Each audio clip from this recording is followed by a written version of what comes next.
Hello students, this is the class 11th and this is the subject is political science and you can watching your page cover of the book part number A Constitution at Work. This is the book cover, you can identify the book and in the previous video we had started the chapter number 2. I am coming to chapter number 2, this is the name of the chapter. Name of the chapter is Rights in the Indian Constitution. So students, I would like to remind you the very first part of the chapter we already have completed in the video number 1. So in this lecture we are going to start the next topic. This topic is our fundamental rights. Okay. So we will start from this page. So the topic is Constitution of India. In the part number 3 it is reflecting the fundamental rights. तो हमारे जो fundamental rights हैं, basic rights हैं, which are compulsory for the development of the human, and these are granted by the constitution. So let's see in which part of the constitution they are lying. They are lying in the third part of the constitution. Okay, now let's have the detail of the rights. First of all, the right to equality. See here I have marked the right to equality. First of all, we should know equality means when all are considered equal before the law. जब law के सामने सारे equal हैं और सबको equal protection मिलती है. In this right there is prohibition of discrimination. किसी भी तरह का भेदभाव, discrimination, either that is on the basis of religion, race means on the skin color, caste, sex, male or female, place of birth. So these things are being ignored. Okay, all are treated equally and equal access is there to shops, hotels, wells, tanks, bathing or roads, means all the public places they are equally shared by all people without any discrimination. Means right to equality में बताता है कि किसी के साथ कोई भेदभाव नहीं, कानून के आगे सारे इक्वल है और पब्लिक प्लेसेस को सारे इक्वली यूज करेंगे. उसके बाद है इक्वलिटी, इक्वलिटी ऑफ अपॉर्चुनिटी. जितने भी काम करने के या तरक्की के, एम्प्लॉयमेंट के मौके मिलते हैं सबको इक्वल मिलते हैं. तो उसके बाद है एबोल्यूशन ऑफ अनटचेबिलिटी. ये सबसे इंपॉर्टेंट है. हमारा आर्टिकल 17 ये हमारा डिस्क्राइब करता है कि किसी के साथ अगर कोई अनटचेबिलिटी का भेदभाव करता है किसी, तो उसको पनिश किया जाएगा बिकॉज कॉन्स्टिट्यूशन ने इसको अबॉलिश कर दिया. Now abolition of titles. Abolition means होता है खत्म कर देना, टू एंड अप. जो बड़े बड़े टाइटल्स होते थे जैसे सेठ है, राय साहब है, फलाना, ये सब चीज़ें अब हमारे कॉन्स्टिट्यूशन ने क्या कर दी है, इग्नोर कर दिया. All are treated equally. किसी के साथ कोई सर या कोई बड़ा टाइटल नहीं लगेगा. ओके, तो नेक्स्ट है हमारा right to freedom. Right to freedom, इसमें बहुत सारी फ्रीडम्स हमें मिली हुई हैं, नियर अबाउट 6-7 फ्रीडम्स हैं. So that's why right to freedom is also known as the cluster of freedom. मतलब ये पूरे फ्रीडम्स का एक ग्रुप है. इसमें कौन कौन सी फ्रीडम्स हैं, let's students see it. I would like to suggest you to highlight the things on your books also and revise the topic. This is very important topic from the point of view of examination. Okay, so being the student of political, you must know about your fundamental rights. One fundamental right we already have done, right to equality. Okay, second we are going to start now right to freedom. right to freedom में क्या है, कौन कौन सी freedom मिली है हमें. Freedom of speech and expression, अपने आप को एक्सप्रेस करने का, बोलने का, अपने हाव भाव व्यक्त करने का सारी हमें फ्रीडम, आज़ादी मिली हुई है. एक जगह पीसफुली कलेक्ट होने के लिए, असेंबल होने के लिए भी हमें फ्रीडम मिली हुई है. Third, to form the associations और unions. Form means to make, frame, बनाना. हम अपनी ज़रूरत के अकॉर्डिंग अपने एसोसिएशंस, ग्रुप, यूनियन बना सकते हैं.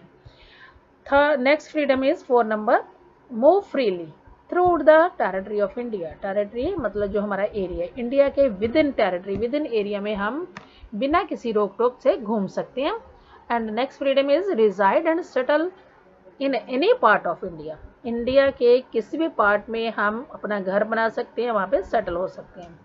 तो इसके लिए हमें यहाँ वहाँ इंडिया के विद इन घूमने के लिए, घर बनाने के लिए हमें कोई वीज़ा अप्लाई नहीं करना पड़ता, as we need to do it in case of foreign settlement. Now see the practice any profession. जो लीगल प्रोफेशंस है, कोई भी हम अपना प्रोफेशन चूज कर सकते हैं. To carry any occupation, trade और बिजनेस, अपनी इच्छा के अनुसार अपना ट्रेड, बिजनेस, व्यापार चूज कर सकते हैं. Next is protection in respect of conviction for offences, अगर कोई ऑफेंस, कोई गलत काम हो गया तो उसके अगेंस्ट भी हमें क्या मिल सकती है, प्रोटेक्शन मिलती है, ये हमें पूरी फ्रीडम है। Right to life and personal liberty, freedom में और कौन सा राइट है, राइट टू लाइफ, कि हमें अपना जिंदा रहने का राइट है, और पर्सनल लिबर्टीज, हमें कोई अपने पर्सनल काम करने हैं, कहीं आना जाना है, कुछ अपना अपने डोमेस्टिक, अपने घर की लाइफ के रिलेटेड हमने जो भी वर्क करना है उसके लिए हमें क्या है, फ्रीडम है, पर्सनल लिबर्टी है। देन राइट टू एजुकेशन, हम अपनी इच्छा से एजुकेशन ले सकते हैं, पूरी फ्रीडम है, किसी भी स्कूल में, किसी भी इंस्टीट्यूशन में, किसी भी मीडियम में we can have the education. Then protection against arrest and detention in certain cases, अगर किसी केस में कोई पर्सन अरेस्ट हो जाता है, पुलिस ले जाती है उसको, या उसको डिटेंशन मिल जाती है, तो उसको पूरा फ्रीडम है कि वो अपने केस अपना अप्लाई कर सके और उसकी प्रोटेक्शन ले सके, तो लॉ उसको प्रोटेक्शन देगा। तो नेक्स्ट हम दूसरी साइड में देखते हैं, राइट हैंड साइड में कौन कौन से हमारे राइट्स हैं। Then right to freedom of religion, right to freedom of religion ये हमारा थर्ड फंडामेंटल राइट है। इसके अकॉर्डिंग जो हमें जितने भी राइट हमारे रिलीजियस प्रैक्टिसेस हैं, जो भी धार्मिक उत्सव हैं, काम है, उसको हम फ्रीली कर सकते हैं, गवर्नमेंट का इसमें कोई इंटरफियरेंस नहीं होगा, बिकॉज इंडिया क्या है, एक सेकुलर कंट्री है, गवर्नमेंट का अपना कोई रिलीजन नहीं है, but people are having the freedom to choose और profess any freedom, any type of religion. तो उनको प्रोफेस कर मतलब किसी भी रिलीजन को वो अपनी मानता के अकॉर्डिंग उनको मान सकते हैं, प्रैक्टिस में लेके आ सकते हैं, प्रोपेगेट कर सकते हैं, उसको बढ़ावा दे सकते हैं, उसका प्रचार कर सकते हैं, तो गवर्नमेंट इसमें कोई इंटरफेयर नहीं करेगी। नेक्स्ट है freedom to manage religious affair, हमें अपने रिलीजियस अफेयर को कब सेलिब्रेट करना है, कैसे करना है, किस वे से करना है, ये हमें पूरी फ्रीडम है।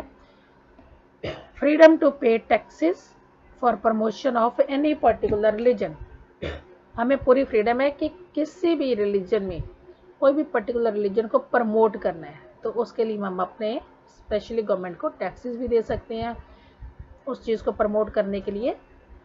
Freedom to attend religious instructions और worship in certain educational institution, कुछ खास एजुकेशनल इंस्टीट्यूशंस हैं, धार्मिक संस्थाएं हैं, जहाँ पे लोग अपने रिलीजियस से रिलेटेड इंस्ट्रक्शंस, कोई सत्संग कीर्तन वगैरह वो सुन सकते हैं और उनको बढ़ावा दे सकते हैं।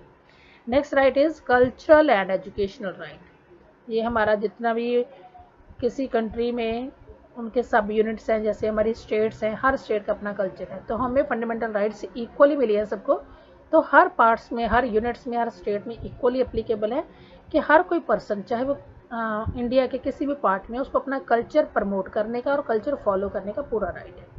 तो उसके अकॉर्डिंग वो अपनी लैंग्वेज को प्रोटेक्ट भी कर सकता है, अपने कल्चर को, जो चाहे वो माइनॉरिटीज़ है चाहे मेजॉरिटीज़ हैं, अपने कल्चर को प्रमोट कर सकते हैं, अपनी एजुकेशन के जो राइट है वो भी क्या है, उनको फ्रीली इक्वली मिले हुए हैं सबको। इसमें माइनॉरिटीज़ के राइट्स हैं, जैसे एजुकेशनल इंस्टीट्यूशन में उनके लिए रिजर्वेशंस हैं, तो ये राइट्स की प्रोटेक्शन कौन देता है, हमारा कॉन्स्टिट्यूशन देता है।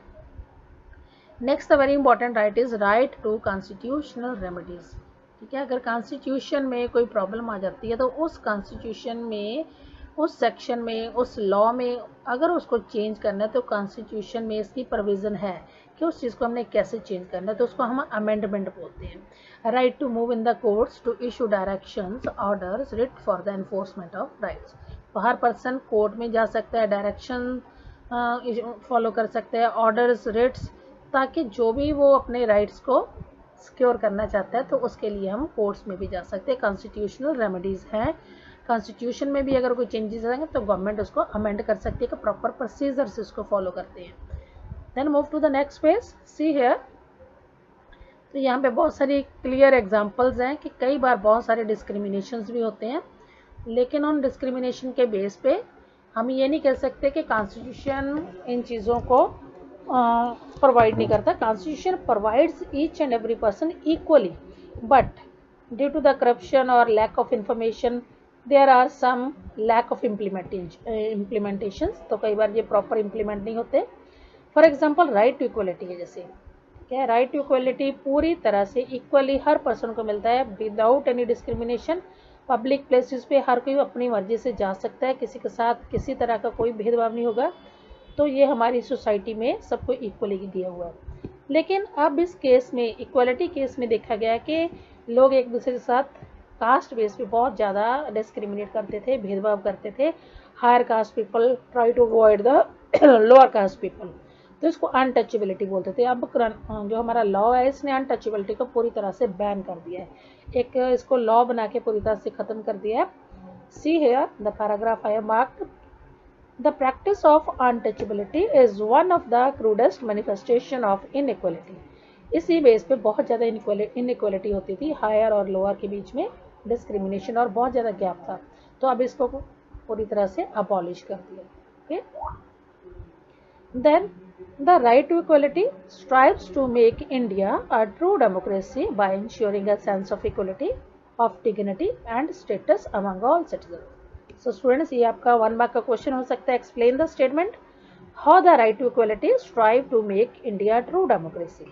आंसर लिखेंगे by ensuring equality and specially by abolishing the untouchability. Okay, so all citizens are treated equally, their dignity status is equally treated. Now see here article 16 part 4, when the thing is written like this, जैसे ये bracket में लिखा हुआ है article 16 और उसके braces में लिखा हुआ 4, मीन्स article 16 का 4th पार्ट, इसका 4th paragraph, what it says, ये भी आपका 1 मार्क क्वेश्चन हो सकता है। Explain the article 6 part 4, what does it mean? Nothing in this article shall be prevent the state from making any provision for the reservation of appointments or posts in favor of any backward classes of citizens, which in the opinion of the state is not adequately represented in the services under the state। मतलब कोई भी ऐसा person, जैसे हमने reservation की provision दे दी, तो हम ये नहीं कह सकते कि इनके साथ स्पेशल ट्रीटमेंट हो रहा है। एक्चुअली वो सिर्फ उनको अपलिफ्ट करने के लिए, क्योंकि उनकी जो कंडीशंस है, स्टेट उनको अपलिफ्ट करने के लिए उनको एडिक्वेट सफिशेंट जो चांसेस हैं उनके अपलिफ्टमेंट के, वो देना चाहते हैं। तो रिजर्वेशन एक क्या है, सिर्फ पुअर पीपल के लिए, लो बैकवर्ड क्लासेस को अपलिफ्ट करने का एक प्रोविज़न है, ये कोई डिस्क्रिमिनेशन नहीं है।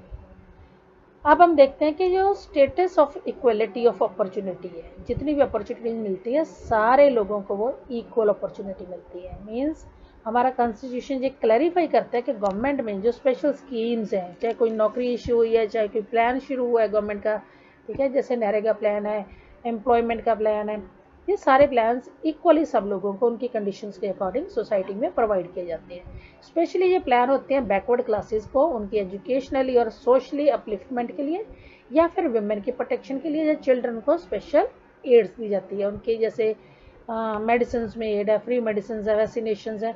So these things are provided by the constitution. Okay, तो इसके अलावा हमारे पास रिजर्वेशन है अकेडमिक्स में, एजुकेशन इंस्टीट्यूशन में, और reservation in the jobs also, reservation in the admissions also. So ये चीज़ लिखी हमारे आर्टिकल 16 का 4th part, the constitution explicitly clarifies that policies like reservation will not be seen as a violation of a right to equality। तो कोई ये claim नहीं कर सकता कि इक्वल है तो फिर इनको स्पेशल क्यों देना है, क्योंकि हमारे कॉन्स्टिट्यूशन ने क्लियरली इसको एक्सप्लिसिट किया, मतलब एक्सप्लेन किया है, इसको क्लैरिफाई किया है कि रिजर्वेशन सिर्फ और सिर्फ उनको अपलिफ्ट करने के लिए है, ये किसी तरह की फेवरिज्म नहीं है और ना ही कोई डिस्क्रिमिनेशन है। नेक्स्ट टॉपिक, इसमें एक एग्जांपल है, केस की एग्जांपल है। Okay, you have to listen the case very carefully. See this symbol, this is a symbol of justice, that judiciary provide equal justice to all. Now see, you have received a postcard from हैदी बंधु। हैदी बंधु से एक post card मिला, वो एक person है, उसने एक पोस्ट कार्ड के थ्रू लेटर लिखी सुप्रीम कोर्ट को। वो identifies himself as a member of Dalit community. हैदी बंधु एक दलित कम्युनिटी का मेंबर है, जो कहाँ पे रहता है, पुरी ओडिशा की डिस्ट्रिक्ट है, ओडिशा स्टेट में पुरी डिस्ट्रिक्ट में रहता है। एक दलित पर्सन है हैदी बंधु, उसने एक लेटर लिखी, पोस्ट कार्ड लिखा। उसने क्या लिखा, man from the community refuse to follow a custom that required them to wash the feet of the groom and guest of the upper caste during the marriage ceremony. मतलब जो marriage ceremony है, इसमें depict किया गया है हमारे उस time की रिचुअल्स को, जब हमारे कंट्री में अपर और लोअर कास्ट के बीच में बहुत डिस्क्रिमिनेशन होता था। तो उसके अकॉर्डिंग क्या था, इस रिचुअल में मैरिज में जो अपर कास्ट के गेस्ट हैं, तो उनके पैर धोने हैं सबने, तो इस चीज़ को, इस रिचुअल को मानने से मना कर दिया। तो बदले में क्या किया गया, in revenge 4 women from this community were beaten, उनकी विमेन की पिटाई की गई, they were beaten up and another was paraded naked, उनके कपड़े उतार के उनको बाहर घुमाया गया। This post card writer says that our children are educated and they are not willing to do the customary job of washing the feet of upper caste। सो इसमें ये क्लियरली लिखा है कि आज की डेट में हमारे बच्चे एजुकेटेड है और इस सेरेमनी को, इस कस्टम को, इस रिवाज को मानने के लिए ना करते हैं, बिल्कुल क्लियरली ना करते हैं। एंड इसके बाद जो मैरिज फीस्ट है वो उसको उनके बाद, जैसे मैरिज फीस्ट ख़त्म होती है उनके बाद उनको उनके बर्तन साफ़ करने पड़ते हैं, तो उनके जो जितने भी बच्चे काम है वो सारे उनको करने पड़ते हैं। तो कहते हैं ये काम हम नहीं करेंगे। इट मीन्स क्या है, जो हमारे फोर फादर्स ने हमारे इंडिया में लेटर वैदिक पीरियड में जो कस्टम्स है वो आज की डेट्स में एप्लीकेबल नहीं है, क्योंकि आज की डेट में कॉन्स्टिट्यूशन जो है वो सबसे सुप्रीम लॉ है, जो उसके अकॉर्डिंग सबको इक्वालिटी मिली है तो उसको फॉलो किया जाना चाहिए। तो ये कार्ड मिला था सुप्रीम कोर्ट को। Now this is up to you कि इसमें कौन से फंडामेंटल राइट्स की वायोलेशन हो रही है। ठीक है, तो इसमें राइट टू इक्वलिटी मतलब सारे इक्वल है, किसी के साथ हम डिस्क्रिमिनेट नहीं कर सकते। ये नहीं कर सकते कि ये लोअर कास्ट के हैं, ये मैरिज सेरेमनी खत्म होने के बाद सारे काम करेंगे, सबके फीट वॉश करेंगे, no. So all are treated equally. This example shows that all are treated equally. Right to equality is protected by the judiciary. Now see Article 21. इसमें बिल्कुल क्लियरली लिखा हुआ Article 21 में protection of life and personal liberty. Okay, no person shall be deprived of this life or personal liberty except according to procedure established by law. जो भी law में procedure establish है उसके अकॉर्डिंग किसी person की life और उसकी personal जो लिबर्टी या आज़ादी है उसको कोई छीन नहीं सकता। ओके, ये लॉ के अकॉर्डिंग क्यों मेंशन किया गया, जैसे हम कह सकते हैं कि जो प्रिजनर हैं उनकी पर्सनल लिबर्टी पे क्या होती है, बैन होती है, मतलब जो लॉ का प्रोसीजर है उसके अकॉर्डिंग। अदरवाइज नॉर्मली सारे पर्सन को ये right to protection, right to personal liberty, ये सारे इक्वली मिले हुए हैं। Now students let's move to the next right to freedom. जैसे हमने पहले इसको एक बार देख लिया कि राइट टू फ्रीडम है, सारे इंडिया के किसी भी पार्ट में हम घूम सकते हैं विदाउट एनी डिस्क्रिमिनेशन, कहीं सेटल हो सकते हैं। ठीक है, तो इसमें बहुत सारी फ्रीडम आ जाती है। It is also known as the cluster of many freedoms. तो इसमें आ जाता है right to life and personal liberty. हर पर्सन को राइट टू लाइफ है, जिंदा रहने का राइट है, और उसकी पर्सनल जो आज़ादी है। लेकिन ये पर्सनल लिबर्टी इन केस वो पर्सन अरेस्ट हो गया तो वो डिफेंड हो सकती है। ठीक है, तो लेकिन फिर भी उसके पास राइट है कि 24 आवर्स के विदिन, अगर कोई अरेस्टेड पर्सन है तो 24 आवर्स के विदिन उसको मैजिस्ट्रेट, नियर बाय मैजिस्ट्रेट के आगे पेश किया जाए, और जो पर्सन है उसको जस्टिफाई करना चाहिए कि किस बात के लिए उसको अरेस्ट किया गया है। तो ये जस्टिफिकेशन होनी चाहिए, जो उसकी पूरी आज़ादी है, उसको राइट है जो जानने का। तो इसके बारे में डिटेल में कॉन्स्टिट्यूशन में बहुत सारे राइट्स दिए हैं। जो अरेस्टेड पर्सन है उनके बारे में भी कॉन्स्टिट्यूशन ने बहुत सारी उनको प्रोविजंस दी हुई हैं। Now move to the next page. अब जो ये राइट है इसमें इंक्लूड करते हैं हम ह्यूमन डिग्निटी, हर पर्सन की इक्वल रिस्पेक्ट है, डिग्निटी है। हर पर्सन फ्री फ्रॉम एक्सप्लॉयटेशन है, किसी को हम एक्सप्लॉयट नहीं कर सकते, किसी के साथ गलत जो सलूक है वो नहीं कर सकते, उसको मिस यूज़ नहीं कर सकते। तो कोर्ट ने इसके लिए भी हमें बहुत सारी प्रोविज़न दी है। Court has held that right to shelter, रहने का अधिकार, right to shelter and livelihood, जिंदा रहने का अधिकार और अपना घर लेने का अधिकार, ये पूरा इंक्लूडेड है हमारी राइट टू लाइफ में। तो ये 1 मार्क का क्वेश्चन है students. Answer me in the comment box. Under the right to life, which 2 rights are mentioned? We can say right to shelter and livelihood.